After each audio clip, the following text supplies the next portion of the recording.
Allez, bonjour à tous, j'espère que vous allez bien. On se retrouve côté noir et dans cette vidéo, je vais vous montrer les bases de la défense slave, qui est vraiment une défense super intéressante pour contrer un adversaire qui vous joue D4.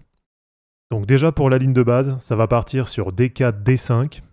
Ensuite C4 côté blanc. Donc là les blancs qui mettent directement la pression sur le pion D4. Et ici on va jouer C6. Donc là avec ce coup C6, on est bien dans la défense slave, avec cette diagonale de pion qui est bien solide, et qui permet pour l'instant de bien défendre le pion D5. Allez, pour continuer dans la ligne moderne, on va avoir cavalier F3 côté blanc, et là côté noir, on va jouer cavalier F6. Donc là on continue à défendre le pion D5.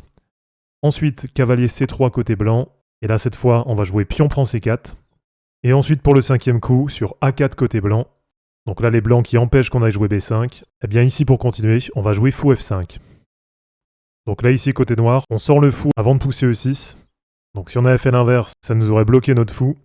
Et donc ici pour l'instant, on a un développement qui est quand même assez solide et on garde le contrôle de la case D5.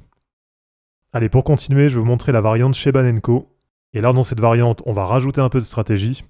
Donc après D4, D5, C4, C6, ensuite cavalier F3 côté blanc, cavalier F6 côté noir. Et pour continuer, sur cavalier C3 côté blanc, là on va jouer A6. Donc l'avantage de ce coup A6, ça vient contrôler la case B5, donc ça va empêcher le cavalier blanc d'aller dessus, et pour la suite, ça permet de garder cette possibilité d'aller pousser en D5. Et allez, pour terminer, je vous montre une autre variante avec la variante d'échange, où là ça va être une ligne plus simple, mais qui va être aussi en même temps plus positionnelle. Donc après D4, D5, C4, C6, là directement on va avoir pion prend D5 côté blanc, et là côté noir, on va reprendre le pion avec le pion C.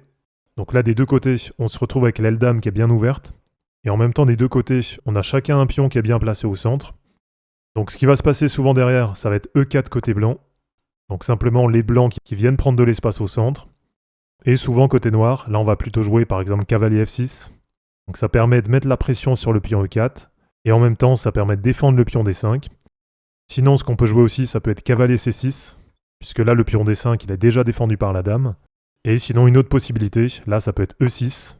Donc là l'avantage c'est que ça ouvre la diagonale pour le fou de case noire. Mais par contre l'inconvénient, eh bien c'est qu'à l'inverse, ça empêche le développement pour le fou de case blanche. Donc voilà les amis, c'est terminé pour cette vidéo, j'espère en tout cas que ça vous aura plu.